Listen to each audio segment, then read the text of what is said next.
Commander Jolani का Syria का सरगना बनना अमेरिका को रास नहीं आ रहा। अर्दवान का खासम खास जुलानी से अमेरिका नफे नुकसान का गुणा भाग कर रहा है। इससे भी ज्यादा सुपर पावर को खतरा इस बात से है कि बशर अल असद ने मॉस्को में डेरा जमा लिया है। प्रेसिडेंट पुतिन की शरण में बशर के जाने के मायने समझना मुश्किल नहीं। Today we call on all actors in and outside the region to act with prudence and calm and to refrain from steps that could further destabilize the region. The territorial integrity and unity of Syria must be preserved. रूस ही ऐसा देश है जो बशर को America के ताप से बचा सकता है। प्रेसिडेंट पुतिन ही इकलौते लीडर हैं जो दोबारा बशर अल असद की वापसी दमिश्क में करवा सकते हैं। पुतिन बशर के मिशन इम्पॉसिबल को पॉसिबल बनाने का दमखम रखते हैं। पुतिन की कुछ मजबूरी भी बशर के हक में जाती है। पुतिन ने इशारों में जता भी दिया है कि सीरिया में क्या होने वाला है। वियना में रूस के राजदूत मिखाइल उलियानोव का ये मैसेज सीधे अमेरिका पर बड़ा तंज है। इसे पुतिन का ओपन ऐलान माना जा रहा है। मिखाइल ने पुतिन के इरादे जाहिर करते हुए लिखा है कि रूस कठिन परिस्थिति में अपने दोस्तों को धोखा नहीं देता। यही रूस और अमेरिका में अंतर है।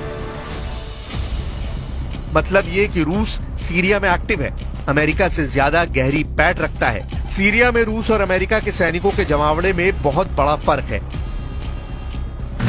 सीरिया में अमेरिका के करीब 900 सैनिक हैं। अमेरिका सीरिया में ज्यादातर बमबारी खाड़ी देशों में मौजूद सैन्य अड्डों से अंजाम देता है। दूसरी तरफ रूस ने सीरिया में नेवल और एयरबेस बना रखे हैं, वो भी 2017 को हुए समझौते के बाद 49 साल आगे के लिए। साल 2015 में बनाए गए खमैमी में एयरबेस पर रूस के सुखोई Su-25 और सुखोई Su-34 टोही विमान IL-20M के साथ-साथ T-90 टैंक, BTR-82 वाहन, तोपखाने, मिल Mi-24, Mi-28, Ka-52 गनशिप और मिल Mi-8 हेलीकॉप्टर की तैनाती है। फरवरी 2016 से टुपोलेव Tu-214R को भी यहाँ तैनात किया गया है। 2021 में पुतिन ने एयरबेस पर Tu-22M3 बैकफायर लंबी दूरी के बम वर्षक और Su-35 लड़ाकू विमानों को भी तैनात कर रखा है। वहीं टार्टस नौसैनिक अड्डे पर रूसी नेवी के ज्यादातर जंगी हथियार तैनात हैं, जिनसे पुतिन जब चाहे जिसे चाहे सीरिया से मार भगा सकते हैं। बशर अल असद अरब वर्ल्ड में रूस के सबसे जिगरी लीडर हैं। मॉस्को तक उनकी सुरक्षित विदाई भी पुतिन की वजह से ही मुमकिन हुई है। बशर के परिवार को खरोच आए बिना पुतिन ने जिंदा बचाकर अर्दवान के प्लान को तो फ्लॉप कर दिया है, लेकिन पुतिन का मिशन सीरिया अब भी अधूरा है। प्रेसिडेंट पुतिन को सीरिया में अमेरिका की मौजूदगी ही नागवार गुजरती है। पुतिन असद की वापसी का क्या प्लान बना रहे हैं, कैसे अमेरिका का सेकंड टाइम सीरिया में सरेंडर मुमकिन है, ये जानने से पहले बशर अल असद के उस स्लॉटर हाउस के भीतर चलिए जो सैदनाया जेल के नाम से कुख्यात है। कमांडर जुलानी के लड़ाके जिस जेल का गेट खोल रहे हैं, इसे सीरिया का नर्कलोक कहते हैं। इस जेल में सीक्रेट बंकर है, टॉर्चर सेल है, फांसी घर है।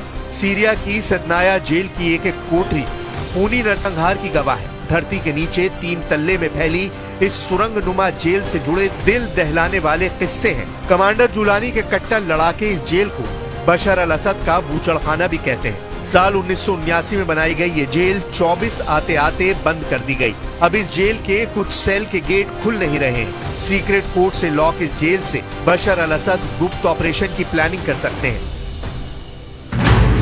एमनेस्टी की रिपोर्ट में बताया गया है कि सैदनाया जेल में 2 हिरासत केंद्र थे।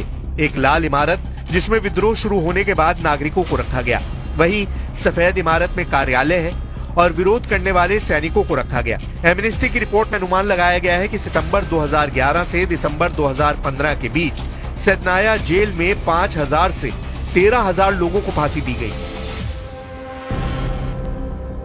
रिपोर्ट के मुताबिक जेल की लाल इमारत में हजारों कैदियों को चुपके से मौत के घाट उतार दिया गया है।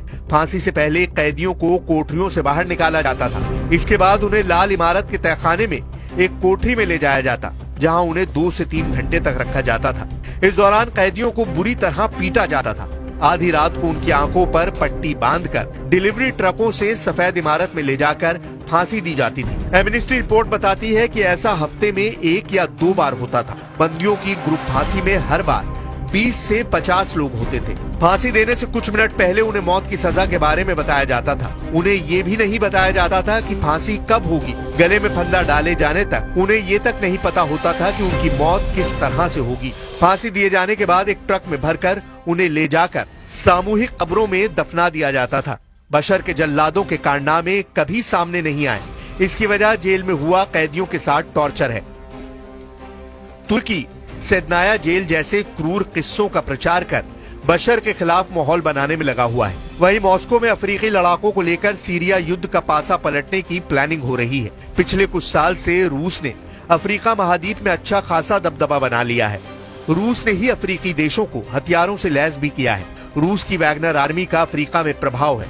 रूस के लिए सीरिया में डटे रहने की मजबूरी भी अब समझिए।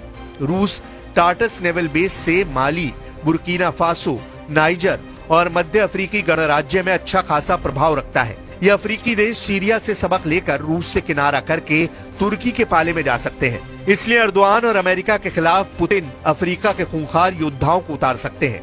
यानी युद्ध तय है।